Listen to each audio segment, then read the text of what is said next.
Hey guys, happy Friday. Shag Pesach Sameach for those of you who are celebrating Passover. Hello from South Florida. My name is Leonella Cook, and today it's going to be a little bit different. Hopefully, we get some eyeballs up here and I can get going. But today we're going to talk about brushing and rolling and using a sponge brush for the high performance LuxeLacquer. And before we do that, I guess I will show you a couple different finishes that we have going on here. Well, actually, before we get started, hey, okay, we got some eyeballs. Awesome. And I want you guys to ask questions. Today is going to be a little more relaxed than normal. It's not like a very specific finish. We're trying to achieve what we're talking about is technique.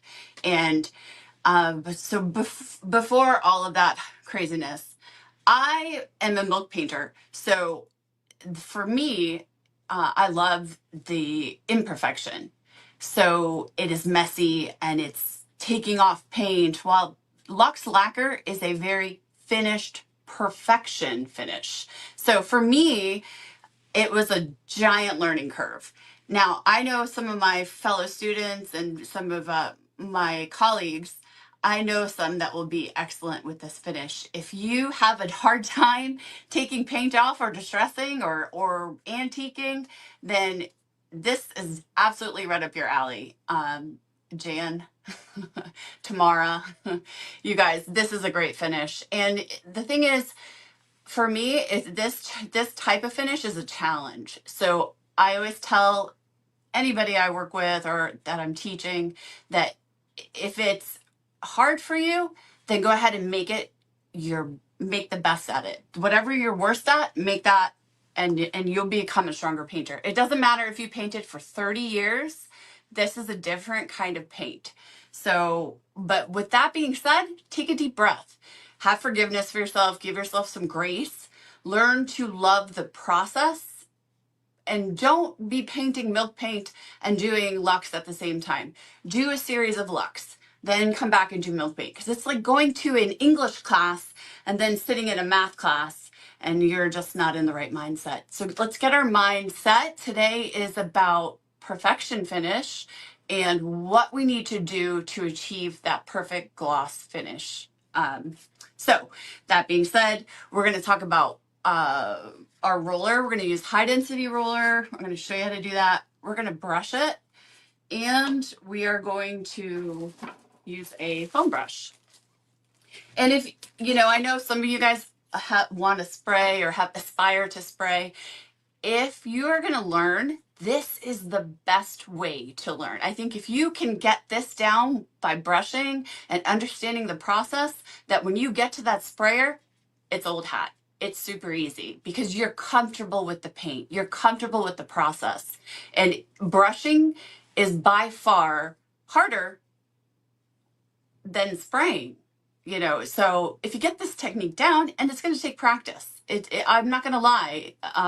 But again, take a breath. Practice makes perfect. And that's really what today is about. So I'm going to show you where we're going to start. I'm going to stand up. It's been a long morning. Okay, so we're going to start with just really basic wood, just like this.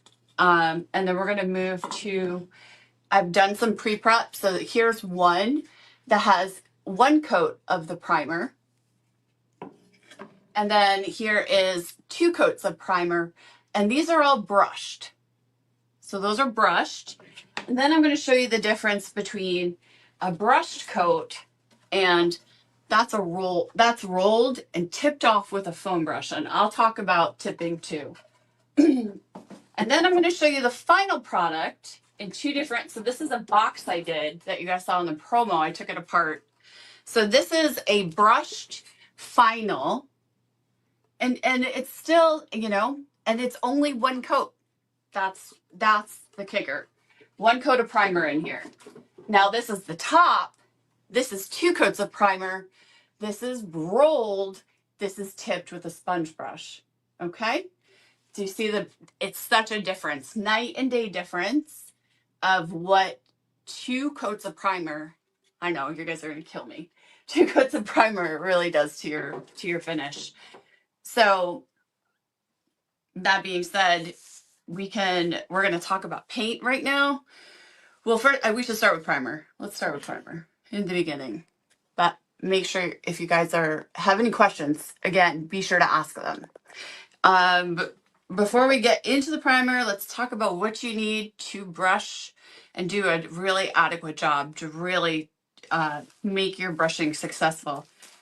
You're going to need sandpaper for the first to get that surface ready. You're going to use 200 grit sandpaper. And then as you proceed into those pigment layers and the final layers, I want you guys to start using 400. Don't use any wet, dry sandpaper. This is an oil-based finish. Let's not mix paint base, okay? You're gonna need stir sticks, lots of them. You're gonna need tack cloths. These are really, really important. I'm gonna talk about a method that I use that I constantly repeat in my head as I go through each level. So tack cloths really important. Our nylon brush is your option. Amy Howard has a really nice dense, because I tried it with the Home Depot one and it was too loose and it didn't pull the paint correctly. High density foam roller. And we'll talk about Penetrol, which is an oil-based additive. And we're going to tell you the difference between an additive and a solvent. Mineral spirits is a solvent. So think about mineral spirits. It solves the problem of the paint being so thick. We're thinning, solving the problem. An additive, this is a paint conditioner, not the same thing. They're not synonymous. It doesn't change the viscosity of the paint. It changes the flow of the paint. So think about you condition your hair, you're softening your hair, you're softening the paint, you're conditioning the paint to flow. So I'll tell you little tips and tricks about that stuff, especially when you're coming into light colors but let's keep going with what we need. We need, and you're going to need this for spraying. Next week, we're going to talk about spraying. It's going to get really technical, and I'm going to take you back in my warehouse where I will do a live in the warehouse. But today, we are inside in my studio. So you want to get a whole sleeve of these. And then don't just leave them out in your studio or your home or your garage. Keep them in a Ziploc bag. It's really important that you keep all your tools, all your surfaces super clean. So I am all about reduce, reuse, recycle. And so I use this nasty, nasty paint, right? But I don't like the liners. And sometimes I don't know if I used an oil in it or, that's the milk painter in me. But what you can do is use aluminum foil and get the heavy duty kind, and you can just make your own liner. Super easy to clean up, toss away, less waste in that landfill, and you can continue to reuse these old pieces. You're going to need a dust mask for when you're sanding. It's really important that we're not breathing this stuff in. It is toxic. It's not good for your lungs. Let's see, we'll need mixing cups. Make sure, or lidded cups is actually the best way to do this, but because I'm doing a live, I have these. I do these for when I'm brushing. And let's see, anything else I could possibly, oh, yes. I want you to get 2 different color rags. And the reason I'm saying 2 different colors, so in my mind, I know the gray will be the cleaning, like as I go, and then that orange is really for as I get into those final finishes. I try to use different colors so I know where I'm at, because you could end up doing 4 different projects at one time, and you want to make sure everything is great. You will need gloves, and you will need a mask, and it's a respirated mask, N95. You want to make sure it's for gases. You want to work in a open, ventilated area. You don't want to work where there are children or old elderly people, anybody with asthma. You really you know, if like I'm fortunate, I have a warehouse that I work in that has 18-foot ceilings. So, you know, it's just, and I have good ventilation in there. So it's just really important that you are not exposing anybody else to these gases. I also use this, and we'll talk more about this in spraying next week. It's a humidity gauge. These are really helpful, especially when you live in a humid climate or when you go through periods of rain. I live in South Florida, so we tend to have torrent of rain and unexpectedly, so I need to adjust the humidity in my spaces because of our paint, and we're going to get into that too. I'll talk about how humidity affects the paint. So first things first, I guess we'll just go ahead and, it's kind of awkward. We're going to talk about, it's weird to show a lacquer because it is time consuming. And so as I talk, ask questions, I'm just going to say it's really important that time, be patient. This is one of those finishes where you can't rush it. There is no rushing. There is no hair dryer. There is no, you are at the mercy of the weather, your temperature, your humidity, and the thickness of this paint. And how you decide to thin it is key, okay? So I'm going to turn you down. I am going to put on a dust mask. I might not, just because I want you guys to hear me, but here we go. I'm going to bring you down here. So before you even begin, your workspace is critical to the success of this paint. If you're working in a warehouse or if you're working in your garage, I recommend you vacuum the floor and then go ahead and wet mop it. And the reason I'm saying that is for dust. So it's really important that we control the dust, we control the environment. And if you mop your floor the night before you go to paint in the morning, you are good to go. All right, and it's even more critical. So I'm setting you up for success as you go into, if you have ambitions to paint with a sprayer, because that is really important for spraying. But if you're doing small things, go ahead and wipe down your surface with a wet rag, and now you're ready to go. I cannot stress enough to you, guys, you have to learn to love to clean and sand and clean. And sand and clean and sand and clean. So the first thing we're going to do is we're going to wipe off our surface with, and normally I would use clean slate, but I'm actually finding that I am having a little bit better with just sticking with one solvent, and that's mineral spirits. So go ahead, wipe down your surface really well before you sand. And the reason why I'm saying is clean before you sand, because now you're going to put your sandpaper onto your piece and you're going to spread whatever was all over it everywhere. And now it's also gunked up into your sandpaper. So save yourself a little headache. Thoroughly clean your piece. What is really important with LuxeLacquer is you cannot hide your surface. If you want a flawless finish, you must have a flawless base. If you do the work in the front, the work in the end is so much easier. So do the work in the front. Fills, sand all the imperfections out. So we're really just going to sand here.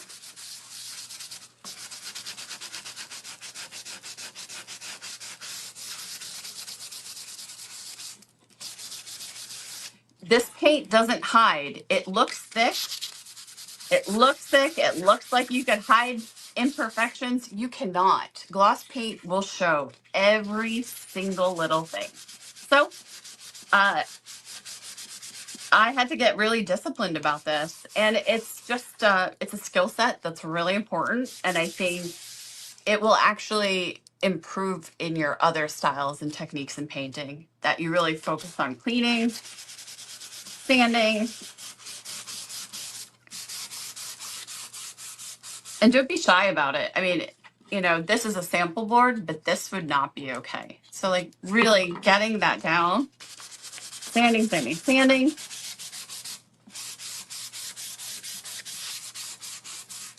now that you're done with that, I'm not going to reuse that sandpaper. I'm actually going to chuck it. And then we want to try to have a vacuum. It's the best way to actually get all this dust up. And we're just going to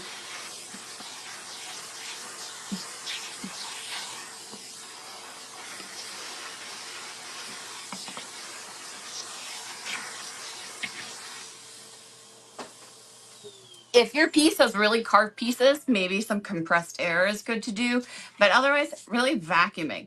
So it's sand, vacuum, tack, mineral spirits. Sand, vacuum, tack, mineral spirits. Wipe it down. And so now tack cloth is here. And you're going to repeat this process through every single layer. And really that's where the problems stem from. It's either your paint was too thick, or you didn't do the correct process in getting your surface correctly done. So this is where the mistakes happen. So we're open this up, and if it's a small piece, guys, cut these in half. Don't waste. That way, because it can add up. But remember, you can also build that into your piece. So we're wiping it down really good. Are we still seeing dust? We're going to do a mineral spirits wipe.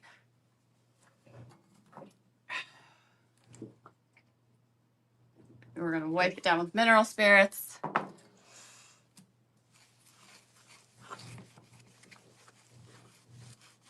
And are we getting color still coming up? Really wiping it down. So typically, I would say I would have to sand this again. If you really want a mirror perfect finish, I would be sanding this again. But for sake of time and moving on, and since I already have panels prepared, I will just go with this. All right, so we're gonna start getting ready to do our primer. I know, guys, when you open this primer, you're like, oh my gosh, it's so thick. Well, there's a reason why this primer is super thick. It is a building primer. So this is an absolute system. You cannot use LuxeLacquer and have a perfect finish and not use a primer. I'm sorry. I want to see it if you've done it. I would love to see it. I'm sure you could with multiple top coats, which could end up being very expensive. But you need a primer with this stuff. So I poured out some the other day so you guys can see it. Oop. I need to move this guy out. Hold on one sec. So here is the primer, and you see it's pretty viscous. It's got a pretty thick, Actually, it's even thicker in the can. This is actually already thinned with 1 tablespoon. So this is also another really key component. I'm going to stop for a second. I want you guys to have a piece of paper and a pen, and I want you to write down how much you're putting in your paint. So say we're going to work with 2 cups of primer. How much mineral spirits? Because there is no exact science, and the reason I'm saying no exact science, it's just usually generalities, and that's why you probably get frustrated with people when you're asking, how do I do this? Because every environment is different. If you live in Texas and if you live in New York or New Hampshire, it's not going to be the same environment, and this oil paint will react differently. So you're going to have to kind of play around with it. But we're always going to filter.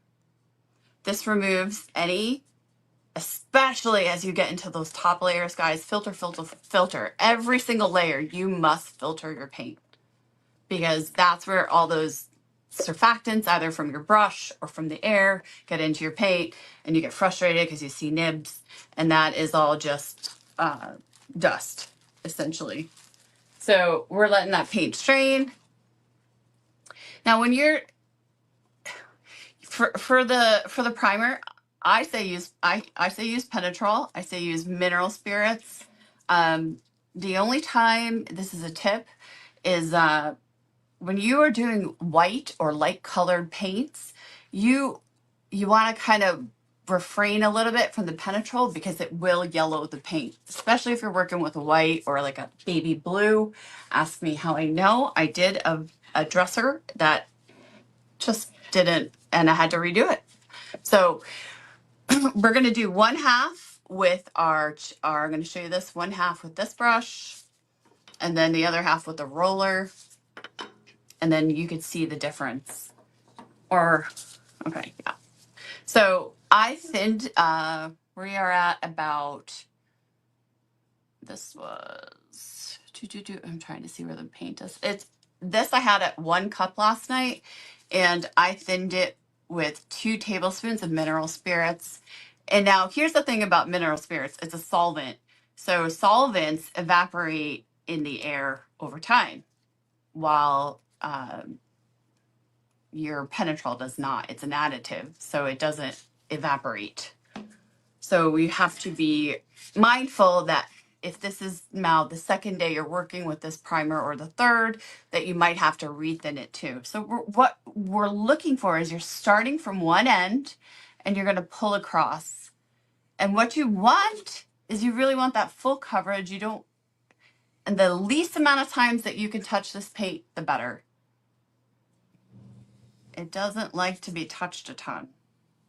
And so what you can do once you get your coverage, you're going to take the tip of the brush and we're just going to gently pull across. The most important thing about these two, this type of paint, thin multiple coats. I can't stress that enough. Thin multiple coats of your primer, thin multiple coats of your top color pigment. And the reason why I'm saying that, and if you miss something, get it in the next pass. Don't continue to touch this paint. It doesn't like it. It actually will get upset.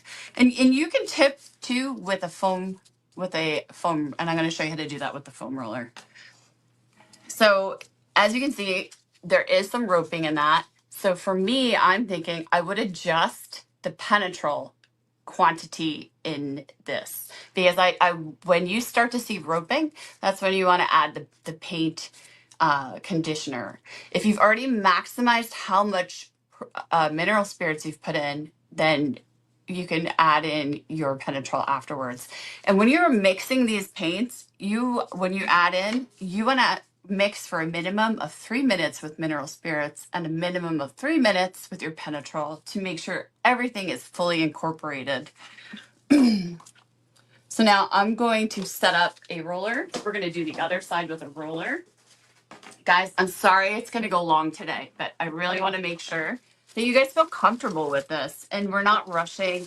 This is not, this is something that really takes time. It takes practice, and you can make so much money with this paint if you can master it. I mean, I go to the paint store and all these old guys are talking and they're like, oh, I can't figure out fine paints of Europe or this LuxeLacquer stuff. And well, you have yourself a whole group of people to market to if you put in the practice to figure out this paint. I promise you it will pay off. All right. So for the roller, I am going to take my paint. I'm going to put it into the pan. And I always have a bucket of mineral spirits for my brushes. I don't want them getting airtime, so they're not going to get stiff and then really have nice ropey paint if I can't get to cleaning it immediately and wiping it. Okay, so I put my roller on. Just wipe my hands. So for rolling, this is really important, guys. It's going to come out looking bubbly. I know. I've seen some folks roll it. So and again, same thing, especially if you're doing the top colors, you don't want to roll that much. Just have coverage. Then you're going to take your foam brush here. You're going to tip just a little bit into that paint, dab off. We're going to come to the edge, and you're just going to easily, just gently, so gently, not a lot of pressure, pulling across the surface. Nice and easy. Okay. Now, again, this is the very first coat of primer. And I definitely feel the need to add some Penetrol to that. So we're going to do that for that second layer on another board. Okay. All right. So I have, making a mess. Okay. So I'm going to use a bigger surface for you guys to see. So say this is one coat. So our process is sand, vacuum, tack. Same thing again, sand, vacuum, tack.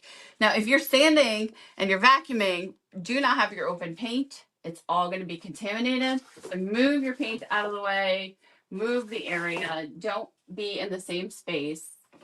Make sure, nothing can be contaminated here.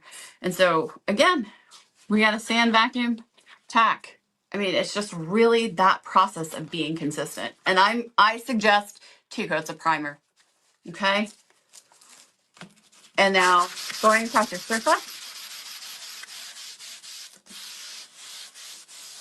And here's some tips and tricks for any of you who want some more advanced stuff. Be really fragile and careful on those edges.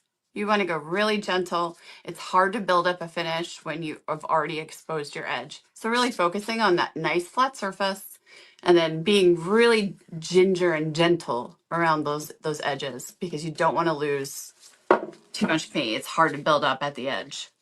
And you don't want to leave too much paint on because that's a tendency where any wrinkling happens. It's because the paint is too thick on your edge. So going all the way around, we're sanding. I actually already sanded this, so I don't want to take off too much of the primer. And then we're going to vacuum. Same thing as before. We're going to vacuum our surface. We're going to vacuum the area. See how I'm using this? This is what we want to get. To make sure we're getting everything up and off. Vacuum, vacuum, vacuum. Now your surface is acceptable. I want you to take that dry cloth. We're just gonna, we gotta tack, sorry. See, I gotta repeat it, tack, kind of tack. And so now we're gonna tack our surface.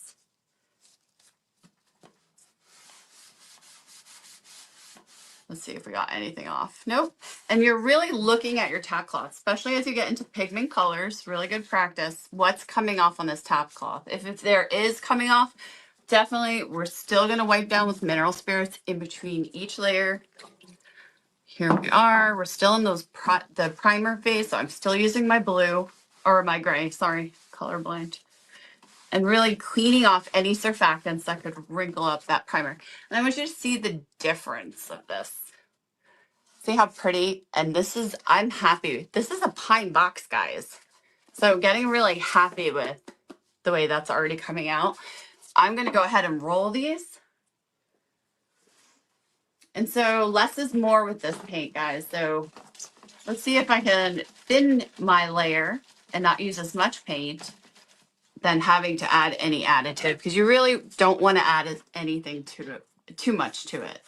So really rolling it out and going through all the way to the edge. Now, if you're doing curved pieces, definitely use this, your chip brush, and see, did I make an edge here? Possibly. So we're going to run that brush here, tipping the edge here. We're going to pull from the very edge all the way down gently. Yeah, I don't like actually. And so here's something that's really neat. This paint is amazing. It's actually pretty forgiving, especially as you get into your pigments.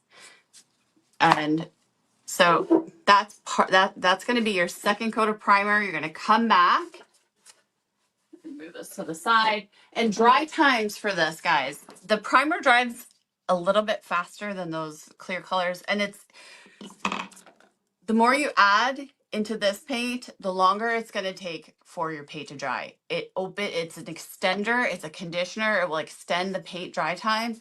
And you need to be careful because the top of, that's why you don't want to do thick paint, because the top of the paint will dry so quickly that you end up with wrinkling because there's still wet paint underneath. So thin, multiple layers of paint, of primer, really thin, taking your time, making sure everything is completely dry. You're going to test the surface. If it's still mushy, you need more time. I'm sorry. The humidity, you can check your humidity. Where is your humidity? How much solvent? Check your notes. How much solvent or how much penetrol did you put into it? And then proceed to that next level. If it was too much, adjust for that next level. Wait till it dries. If there's imperfections, wait till it dries. You can remove the imperfections with sanding. So this is the second coat, guys, and I want to kind of show you up close. You follow these steps, you're really going to end up, and I'm just going to wipe this, even though I'm going out of order. I just want to show you. Do you see? This is 2 coats of primer. This is going to be the base. This is going to make for a beautiful gloss finish. This is what I was working with, guys. You're never going to know that this was a junk piece of wood. Same process you would do. Yeah, that was what was underneath before. And look at this. We're going to get a really gorgeous gloss finish in that, okay? So again, I know it sounds redundant, but and then, you know, I'm going to show, we'll do the brush again so I can show you, so we can tweak. I'll show you how I'll tweak it, the paint to lay a little more flat, wiping my brush off to get it a little more flat. I know you guys are wanting to see the process more and understanding it. I get it. Whew. And I wish I had a mask on. This is irritating my throat. All right. I'm going to move this out of the way really quick.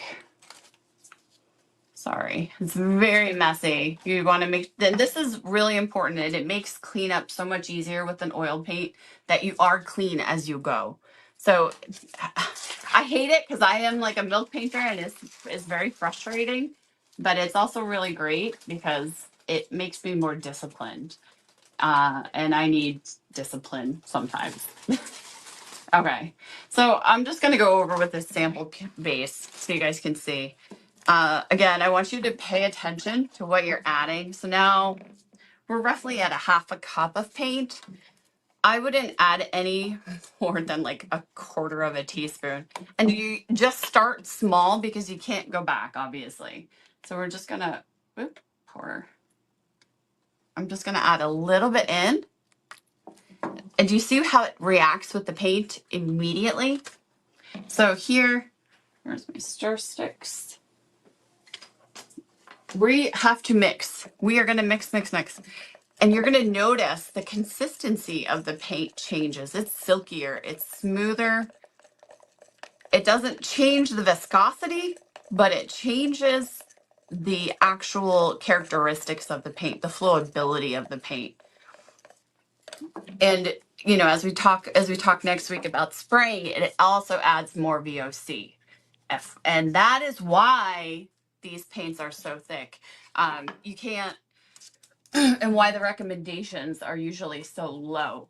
You can't tell people to add more VOC, you know, they're not going to, it's just a mess. And in Europe, they have, this is why brushing is actually more common than spraying in Europe. You need permits and you pay taxes, and so we are lucky. All right, so brushing, yes. Since we already did this one, I'm going to go here. We're going to vacuum it quick. We're going to tack it.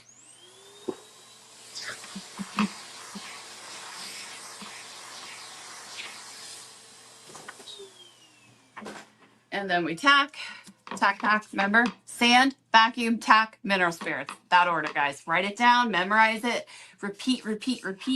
And I promise you, I know you're going to be mad at me at first, but I really promise that you're going to see such a difference in your finish. I promise. Whatever you've been doing, it will change it 100%. if you're struggling with this. So we've done it again, and now, whew. And guys, this is the same exact process that you would do for those top layers. Really thin coats. We don't want to overwork the paint. We just want it to come out of the brush nice and easy. And then you're come back and tip it, which means using that edge, the fine edge, instead of the body of the brush, to smooth out your paint. Again, working with a wet edge as you go to that next layer. And we want to bring the paint across as much in one stroke as you can. We don't want to flood the surface. Remember, thin coats are better. Thin coats are better. Say that to yourself. It's not one step. It's not enamel. This is a different kind of paint, guys. And it's just going to take a little practice. And you'll start to feel when, okay, I can't touch it anymore. You will know the difference. And if you do, you'll probably get wrinkling in your paint, and you'll get some it will dry faster on the top than in the bottom, and then you will be mad at me. But here we go. So there, and then it will level, self-level, let it level. Paint is going to change. Try not to create dust and surfactants around it. I don't know. Do you guys want to see any? Do you have any questions? Do you want me to do a top coat? It's up to you. Anybody? Do we have any comments? I can't see you. Yeah, I'm trying to see. What grit sandpaper are you using? Oh, whoop, sorry. I am using 200 for the primer, and I'm using 400 for our top coat colors. So, sorry, it is really sunny and hot in this front room. So 200 and then 400. Do you guys have any other questions? We have a blog post created with supplies. That was good. I took notes. Honestly, guys, same process into that top coat. Same exact.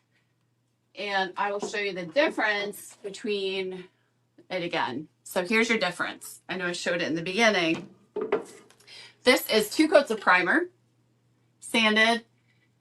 And I did do a brushing, and then I tipped it with that foam brush, and it came out really nice.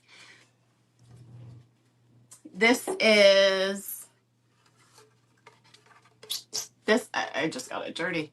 This is just 1 coat of primer and just brushing, no tipping. And, but I'm still using the same method of sand. There is a little bit of roping. You could tell it's hand painted, but you do notice the difference. And then here, this is the same. I did another one just so I could be consistent and show you, but that's a final on this wood. Okay. I like the foam roller. I like the foam roller for primer. I don't necessarily like the foam roller for the top coat. You can absolutely do it, but you have to definitely make sure that you are using that foam brush to tip out all those bubbles as you're foam rolling. So I don't know. If you guys have anything else. Oh wait, does the Penetrol go in the, hold on, what are you saying? Does the Penetrol go away? Yeah, so you can put Penetrol in your paint. You can put Penetrol in your primer, but you want to do mineral spirits first. So again, mineral spirits thins your paint. See how that feels. See how that looks, and test it to see how it flows. If it's still roping really heavy, now you can add your Penetrol. And you're going to add a little bit at a time, guys. And every time you add something to your paint, you must mix for a minimum of 2 to 3 minutes. Don't just dump it in there and then start painting, because you haven't mixed in everything really well. Let's see what else. I can't really see these comments. Anybody else? How do you know how much Penetrol and mineral? So you don't. You know the limits. The limits are on the paint can, And for brushing, it's not as critical as it is for spraying. The more mineral spirits that you add to a gloss paint, you will dull down the finish. So don't go over, usually the limit's usually 20 to 30% is the limit. I would say 30% for spraying, 20% for painting. So if you're doing 1 cup, and we're working in small quantities, we're not doing it gallons, you're not dumping a whole bottle of Penetrol in. So if you're working in a cup, it would be no more than 20% of your cup, of your with mineral spirits. And then go from there. Don't just start, because the more additives you add to a paint, you will change the chemical makeup of the paint. You will reduce the gloss and the sheen of the paint. You will reduce the hardiness of your paint, because and LuxeLacquer is such a hardy paint. And I'll show it to you guys when we spray next week. I have an entryway table here, and I have knocked into it I don't know how many times, and it doesn't chip. So really working on trying to work at the best possible level while adding the least amount of chemical.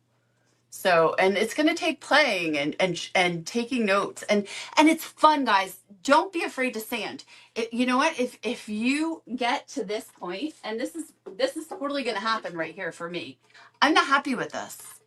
This is not perfect. I will sand this down, and I'm going to sand it down to the point where it is so smooth that obviously it's not going to be glossy anymore, but I'm going to sand it down so I can no longer see the ridge, that I no longer see the roping. And I'm going to force it to become more like this one. Okay. So it's just a matter of how perfect do you want this? And you can do this on metal, guys. This is a beautiful finish. You could take something that's just junk, and laminate, and building that base of the primer, and then doing your top coats the same way. It will look like $1 million. I kid you not. So I'm confused. You're mixing mineral spirits in the primer. Oh, hold on. Penetrol is not required. Penetrol is not required, guys. Mineral spirits to thin it. When you open this paint, it is so thick. If you guys have not opened it, there's a reason for that. Because if the manufacturer adds, because mineral spirits is a VOC, Penetrol is a VOC. They emit more VOC. Even if they're low VOC, it changes the VOC limits of a paint, especially when you get to spraying. So this paint is thick. You will need to thin it, especially when you're looking at the primer. Now, here's a tip for you cold folks. If you have a warmer, like a wax melt warmer, you can warm some water and you will sit your paint in there for 1 hour after you've reached, I think it's 180 degrees in that water. Let it sit, because a warm paint will move better for you in cold climates. I wish. But yeah, Penetrol is optional. It's not, you don't have to. It's if it needs it. If your paint is roping, if it's not pulling, and you've already thinned it, then you add that Penetrol. Okay. Any other questions? Comments? Anybody? Hold on. Sorry, guys. Clean slate or mineral spirits? I mean, you can clean the initial with the clean slate, but as you're going, just for consistency purposes, I would use mineral spirits for consistency. What about when you're spraying? So, guys, come back. I know this went super long. I'm really sorry. It's just so much information.